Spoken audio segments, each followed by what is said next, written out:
कानून और आइन नहीं है, मुल्क बगैर आइन के चल रहा है।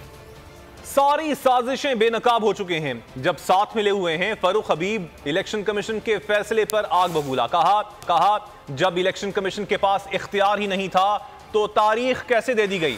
सुप्रीम कोर्ट अब रात को खुले इलेक्शन कमीशन के हुक्म को मुअत्तल करे। जबकि बाबर आवान ने कहा कि आज इलेक्शन कमीशन ने पाकिस्तान को सरजमीन बेआईन बना दिया। लंदन की फरमाइश पर इलेक्शन मुलतवी किया गया। इलेक्शन कमीशन अवाम को जवाब दे कि कैसे तौसी की।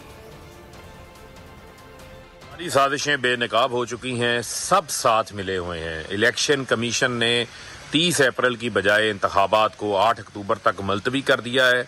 इलेक्शन कमीशन का ये इख्तियार ही नहीं है। इलेक्शन कमीशन मुसलसल ये कहता रहा कि उसके पास तारीख देने का इख्तियार नहीं है, तो इलेक्शन कमीशन 30 अप्रैल से 8 अप्रैल की तारीख कैसे दे सकता है। इस मुल्क के अंदर आइन को ख़त्म कर दिया गया है। इस मुल्क में सुप्रीम कोर्ट के फैसलों को रोन दिया गया है। आज वक्त है, अभी आज रात सुप्रीम कोर्ट खुले, इस इलेक्शन कमीशन के गैर आईनी गैर कानूनी हुक्मनामे को मुअत्तल करे। आज इलेक्शन कमीशन ऑफ पाकिस्तान ने पाकिस्तान को सरजमीन बेआईन बना दिया।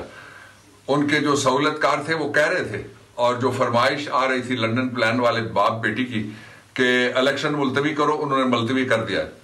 इलेक्शन कमीशन ने अपने फैसले के आखिरी पैराग्राफ में लिखा है कि आइन का आर्टिकल 218(3) वो हमें इख्तियार देता है कि हम इलेक्शन मुलतवी करें। इलेक्शन कमीशन पढ़ के सुनाओ कौम को जवाब दो। कहाँ लिखा हुआ है आइन में कि इलेक्शन कमीशन जो 90 दिन के लिए हुकूमत आई है, निगरान